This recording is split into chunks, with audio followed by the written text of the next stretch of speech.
आजची पत्रपरिषद ही महाबोधी महाविहार जे बोधगयाला आहे तिथे जे आंदोलन सुरू आहे त्या आंदोलनाच्या समर्थनार्थ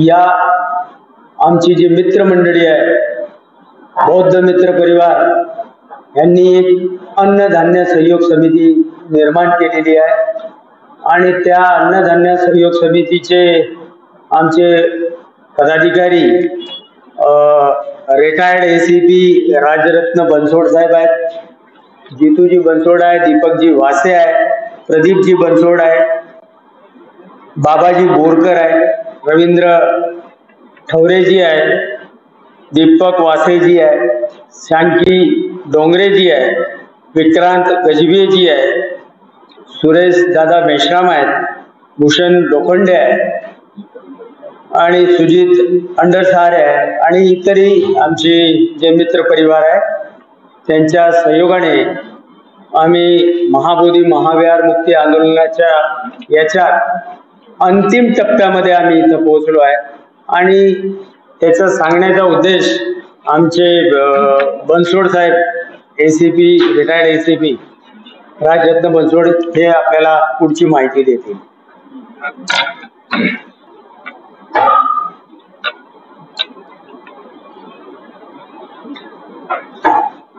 आमचं ध्येय आहे की महाबोधी महाविहार मुक्ती आंदोलन अब प्रतीक्षा नहीं और अभी नहीं तो कभी. या आंदोलनाला आम्ही सर्व आमच्या नागपूरचे सर्व मित्र मंडळी आम्ही एकत्र येऊन एक सहयोग समिती तयार केली व महाबोधी महाविहार मुक्ती आंदोलनाकरता बुद्धगया येथे जे आंदोलनाकरता लोक जमलेले आहेत, आदरणीय बनते लोक आणि इतरही लोक तिथे आंदोलन करत आहेत. त्या आंदोलनाला त्यांच्यासाठी अन्नधान्य आम्ही पुरवठा करावा असा आमचा सर्व मित्रांचा हेतू होता, आमच्या सहयोग समितीचा हेतू आहे आणि त्याकरता आम्ही 9 टन इथून अन्नधान्य आम्ही पुरवठा करणार आहोत. 16 तारखेला इथून ट्रकने 9 टन अन्नधान्य घेऊन जाणार आहोत. सोबत आम्ही सर्व सहयोग समितीचे लोक जाणार आहोत आणि तिथे आदरणीय बनतेजी जे आहेत तिथे जी आंदोलनकारी आहेत त्यांना आम्ही सुपूर्द करणार आहोत. इथे आम्हाला नागपूरच्या बऱ्याच लोकांनी आम्हाला सहकार्य केलेलं आहे आणि हे एक धम्म दान म्हणून एक पारमिता दान म्हणून पारमितामध्ये एक दान असते त्यामध्ये हे दान म्हणून आम्ही बरेचसे आमच्या बौद्ध बांधवाकडून दान घेतलेलं आहे आणि ते दान आम्ही अन्नधान्याच्या स्वरूपात घेतलेलं आहे. 9 टन अन्नधान्य आम्ही इथून नेणार आहोत. त्यामध्ये तांदूळ आहे 5 टन, आता पीठ आहे 2 टन, तेल 100 पिपे आहेत आणि तूर डाळ 1 टन आहे, बाकी मिरची पावडर अर्धा क्विंटल, मिठाचे 3 पोते आणि हळदीचे 10 किलो असे आम्ही घेऊन जाणार. त्या संदर्भात आम्ही हे जे आमचं पाऊल आहे आणि आमचं ब्रीद वाक्य आहे की अभी नाही तो कभी नाही. याच्यानंतर आमची जी लढाई आहे ती आक्रमक रूपाने आम्ही घेणार आहोत, कारण की कोणी जर हल्ला करत असेल तर प्रति हल्ला करण्याची ताकद या समाजामध्ये आहे.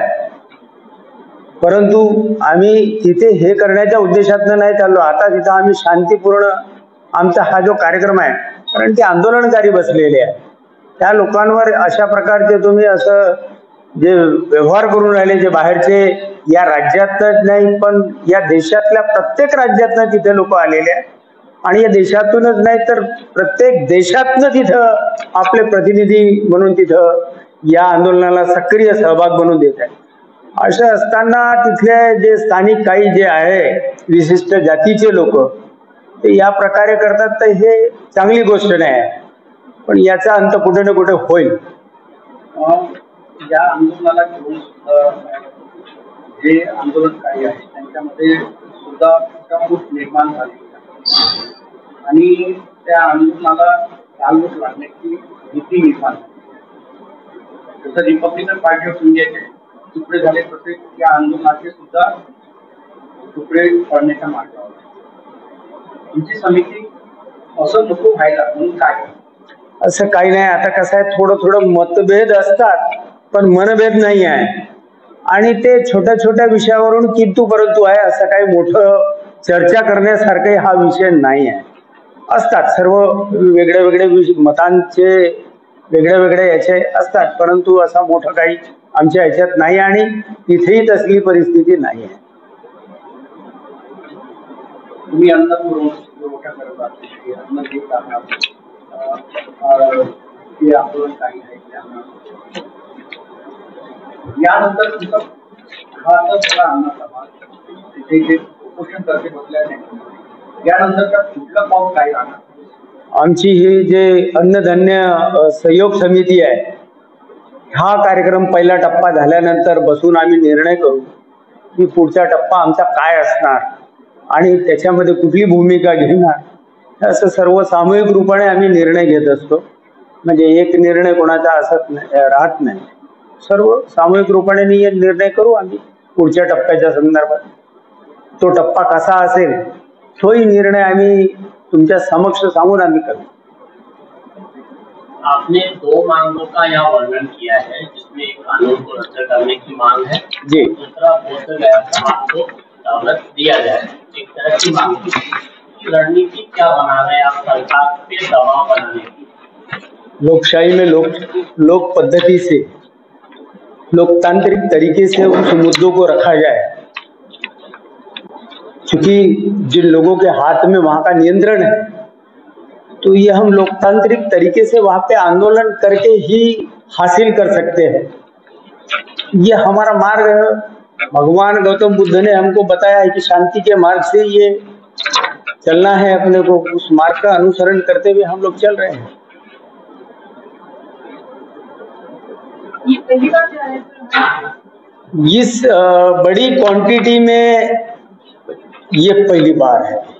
कि बताने का हमारे को भी बड़ी खुशी होती है और आपको भी खुशी होगी कि इतनी बड़ी क्वांटिटी ये अपने शहर का और आपका हमारा सबका ये बहुत बड़ा ये बोलना चाहिए कि शहर को पुण्य का ये मिलेगा. जैसा कि धम्मचक्र प्रवर्तन दिन के उपलक्ष्य में नागपुर में जो लोग आते हैं वो कई राज्यों से आते हैं, कई इधर से आते हैं, लेकिन ये शहर को पुण्य मिला है कि यहाँ पर आने वाले दिन खाना मिलता है. जिस दिन कार्यक्रम रहता है उस दिन खाना मिलता है और जिस दिन जाते हैं उस दिन भी खाना मिलता है. शहर को पुण्य मिलता है. ये यहाँ से बोध गया जाएगा. बोध गया. तो क्या आपने अनाज ही जमा किया या पैसा जमा करके अनाज खरीद के भेजा जाए? सिर्फ अनाज ही जमा किया और अनाज ही लेके जाना. अभी हमारे जो इस समिति के मेंबर है कि सारी भूमिका स्पष्ट बोली गई है कि अन्य समिति और बुद्ध परिवार के मुस्लिम लोग आने वाली 16 तारीख को हम मैदान से और हम निरंतर वहाँ की जो समितियां है बुद्ध गया की जिसको ऑपरेट करें उसका हम निरंतर संपर्क में है कि और क्या आपको ऑपरेट कर सकती है और निर्णय का हम लोग इंतजार कर रहे हैं. आपका तो सबसे बड़ी बात है कि आप सभी पत्रकार बंधुओं का मैं स्वागत करूँगा, बहुत अभिनंदन करूँगा कि आज नागपुर की भूमि से डॉक्टर अम्बेडकर ने हमें हमें एक बुद्ध धर्म का एक बहुत अच्छा धर्म दिया है. उसी का अनुसरण करके हम लोग आने वाली 16 तारीख को हम लोग प्रस्थान कर रहे हैं. आप सभी पत्रकार बंधुओं से मेरा निवेदन है कि उस प्रोग्राम में ज्यादा से ज्यादा लोग आए और हम लोग आपके जरिए से हम उन लोग तक पहुंच सके, क्योंकि मीडिया की आवाज एक बहुत बड़ी आवाज है. एक भारत का एक तीसरा हमारी मीडिया है. तो आपसे मैं पुनः दरख्वास्त करूंगा कि इतने बड़े चौथा स्तंभ है और हमें हमारा उद्देश्य यहाँ देखोगे कि हमने जो प्रचार भी किया है उसमें हमने भी फोटोज का उपयोग नहीं किया है. बहुत सी जगह लोग छोटा कार्यक्रम फोटो का उपयोग नहीं किया. जो एक्चुअल लोग हमें मदद कर रहे हैं वही मदद हम लोग उन तक पहुंचाने का हम लोग संयुक्त समिति के माध्यम से हम लोग कार्य कर रहे हैं. और इसमें हमारा कोई ऐसा हेतु नहीं रहा है, लेकिन हमारा ये मांग है कि वो इतने मतलब आज का जो अगर देखा जाए हम लोग घोटाले में 40-45 सुपर टाइटल में वो अपनी जान की बाजी लगा के हमारे आदरणीय मुफ्ती जी इस आंदोलन को सपोर्ट कर लीड कर रहे हैं। तो हमें भी ऐसा कुछ लगा कि हमारे तरफ से भी कुछ यहाँ पे से हम कुछ करें, क्या करें। तो सबसे बढ़िया कि लड़ने के लिए हमें कुछ तो भी चाहिए, वो चीज है ग्रंथ की हमारे अंदर, उस पर हमने चर्चा की और चर्चा के हमने और उस अंतिम स्वरूप को लिखना वो आने वाली 16 तारीख को होने के लिए और इसका मैं आपको बताऊंगा। ये हम लोग एक सामाजिक संगठन के लोग कर रहे हैं, या फिर हम लोग कैसा होता है कि पॉलिटिक्स को इसलिए इग्नोर करते हैं कि सारी क्रेडिट उनको चली जाती है, क्योंकि है कि हम ये दान ले रहे हैं। दान का मतलब है कि हम वो प्रॉपर वे उनसे ले रहे हैं, प्रॉपर वे तक हम पहुंचे। इसलिए हमने सिविल सोसाइटी आप देखो लिखे जी है, उनको हमने प्रमुख बहुत ही करके से लिखी। वहाँ पे हमारे गाँव से पुलिस कमिश्नर जी भी होने वाले हैं, डीसीपी भी आने वाले हैं, चेयरमैन ये सारे लोग। तो ऐसे में विषय है। और एक इसमें ये हमारे जो बनते सुरेश ससाई जी है वो हमारे परम पूजनीय है, तो उनके हाथों से ये हो तो इससे बड़ा और कार्य क्या अच्छा हो सकता है। नहीं, ये राजनीतिक यहाँ पे जो है हमारा जो कार्यक्रम है एक सामाजिक दृष्टिकोण सामने में रखते हुए हम लोग ये किया जा रहा है। इसको किसी प्रकार का कोई ये नहीं रहना चाहिए, इसलिए हमने ये किया। ऐसा करके वो सारे लोग सहयोग में रहेंगे। राउत जी को दिया है, इन्विटेशन दिया है। एक्चुअल में बौद्ध गया जो है ये बहुत ज्यादा वहाँ मूर्ति भी भगवान बुद्ध की, ये सारा दुनिया जानती है। वहाँ पे भगवान बुद्ध को ज्ञान प्राप्त हुआ था और ये बौद्ध का ये पहली बार ऐसा हुआ है जब से इस देश में शायद स्वातंत्र के पहले की बात है। तो ये बिहार जो है बिहार सरकार के इसमें इन्होंने 7 लोगों की समिति अभी तक के वो चल रहा है, जिसमें कलेक्टर अध्यक्ष रहता है और 3 हिंदू और 3 बौद्ध। जबकि ये इस देश में सभी जितने भी मंदिर है, गुरुद्वारा है, मस्जिद है, जैन मंदिर है, तो जितने जो धर्म के मंदिर है, मस्जिद है, जो भी है, तो पर्टिकुलर हिंदू का अगर मंदिर होगा तो हिंदू के लोग रहते हैं कमेटी में, जैन होंगे तो जैन के, मुस्लिम होंगे तो मुस्लिम होंगे। तो हमारा सब बौद्ध का मंदिर है तो बौद्ध की वो कमेटी में सिर्फ बौद्ध लोग रहना चाहिए, इसमें बौद्धों के ताबे में मिलना चाहिए। उस वक्त जो एक्ट उन्होंने इसी प्रकार का किया हुआ था और उस एक्ट के मुताबिक चल रहा है। जबकि संविधान उसके बाद में जब 1950 में संविधान दिया हुआ तो संविधान जब लागू हुआ तो ये सब उसके पहले के जितने भी एक्ट होते हैं वो सब ऑटोमेटिकली बंद हो जाते हैं। ऐसा है, इसलिए हमारे जो आंदोलनकारी है और हम लोगों की भी चाह यह है कि ये हम लोगों को दी जाए। नहीं, हमारा तो वो आगे का जाएगा, लेकिन हम लोग सोच रहे हैं कि हमारा जो अगला कदम रहेगा जहाँ तक आंदोलनकारी जो है उनके कंधे से कंधा मिलाकर हम लोग आंदोलन करने की सोच रहे हैं और ये सब शांतिपूर्वक रहेगा। लेकिन अभी भी वहाँ सरकार में ऐसा हो रहा है कि जो नीतीश कुमार की जो सरकार है, कभी वो वहाँ के राज्यपाल जो है वो 12 तारीख को बुद्ध जयंती के दिन हवन कर रहे हैं, जबकि बुद्ध जयंती में हवन वगैरह का ये प्रथा है ही, और वहाँ हवन कर रहे हैं। इससे बड़ी शर्मनाक बात कोई हो नहीं सकती। राज्यपाल ऐसा आदमी अगर वहाँ जाके अगर ये करते हैं तो बहुत गलत बात है।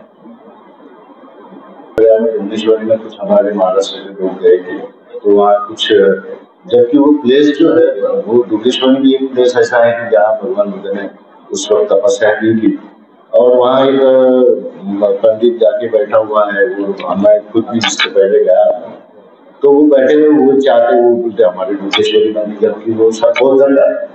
लेकिन अभी वो जो क्या है बुद्ध धर्म में ऐसा शांति अहिंसा का धर्म है, इसलिए लोग शांति से करना चाहते हैं। अगर इस तरीके से अगर ये करेंगे तो इसका शायद आक्रामक रूप हो सकता है। बिल्कुल, जब तक के अभी पहला जोड़ों तो यही रहेगा कि शांति से अगर मिलता है तो अच्छी बात है। अगर शांति से करने के बावजूद भी अगर वो लोग हमारे पे अन्याय अत्याचार करते हैं, वहाँ के बंदे जिनको हटाना चाहते हैं, वहाँ के लोगों को ये करना चाहते हैं, तो इसके बाद तो फिर क्रांति होना ही है। तो क्रांति करने के लिए हम नागपुर वाले तो कभी नागपुर के विदर्भ और महाराष्ट्र वाले सभी तैयार रहते हैं, और पूरे ऑल इंडिया से भी जो बौद्ध लोग है या जो भी हमारे समाज के लोग हैं वो क्रांति करने के लिए तैयार है। बंधु साहब, आप बौद्ध समाज है या अदर कोई समाज, क्या आह्वान करना चाहते हैं? मैं सभी समाज का आह्वान करता हूँ, क्योंकि सभी समाज के लोग एक दूसरे से जुड़े हुए हैं। सभी समाज के लोग एक दूसरे से जुड़े हुए हैं। ये मंदिर मस्जिद का प्रश्न जो है ये तो सरकार का ये चलते रहता, तो लेकिन सभी समाज के लोगों को भी मालूम है कि बुद्ध गया जो है बुद्ध है, तो उन्होंने भी, मैं उनसे आह्वान करता कि उन्होंने भी हमको इस मामले में कोऑपरेट करना चाहिए, हमको सहयोग करना चाहिए। ऐसे मैं सभी धर्म के लोगों को अपील करता हूँ। आंदोलन जो हुआ है अपने यहाँ पे, इसके पहले मोर्चे वोर्चे भी निकले थे, तो उसका जो निवेदन बहुत कम से कम सभी कितने भी हजार साइन देखे हमने, वो महाराष्ट्र गवर्नमेंट को भी भेजे, बिहार गवर्नमेंट को भेजे और सेंट्रल गवर्नमेंट को भी भेजा हुआ है। लेकिन हम लोग, हमारा जो ये अभी का ये जो हेतु है हमारा, ये सिर्फ अन्नदान है। वहाँ जो आंदोलन वाले आंदोलन कर रहे हैं उनके लिए उनको सहायता हो जाए, इसलिए हमारा वो हेतु। हाँ, वैसे तो बहुत लोग तैयार है, बहुत से हमारे वकील दोस्त है, उनकी भी हमने राय दी है, और हमारा हेतु रहेगा अभी हम लोग सब लोग मिलकर उसमें थोड़ा सा लीगल एडवाइस, लीगल हम लोग किसी लीगल दोस्तों से, वकीलों से हम लोग उनसे सहायता लेंगे, और उस टाइप से हम लोग पिटीशन करने की सोच रहे हैं। मैं उनके बारे में क्या बोलूँ, अभी आप लोग सब लोग जानते हैं, क्योंकि इसके पहले देखो समाज का कोई भी ऑफिसर या कोई भी ये बैठता है तो उसका जो दृष्टिकोण है वो ठीक है कायदे के, लेकिन किसी गवर्नमेंट किसी पॉलिटिकल के अंडर में ये जो है ये पद रहना नहीं चाहिए, मैं ये आशा करता हूँ। क्योंकि इसके पहले जो कुछ निर्णय ऐसे हुए कि वो समाज को लेकर समाज उससे व्यथित हुआ है, जैसे कि वर्गीकरण का जो इसके पहले जो निर्णय हुआ है उसमें माननीय गवई साहब भी इसमें थे, तो इसलिए शायद, और मैं तो उनका स्वागत करता हूँ कि वो चीफ जस्टिस बने, मैं उनका अभिनंदन करता हूँ। दूर करके बोलना सबसे निवेदन करता हूँ कि हमने यहाँ पर आपसे क्रांति के लिए जो व्यवस्था की है, तो सभी से निवेदन है कि आप सब लोग यहाँ पर अपना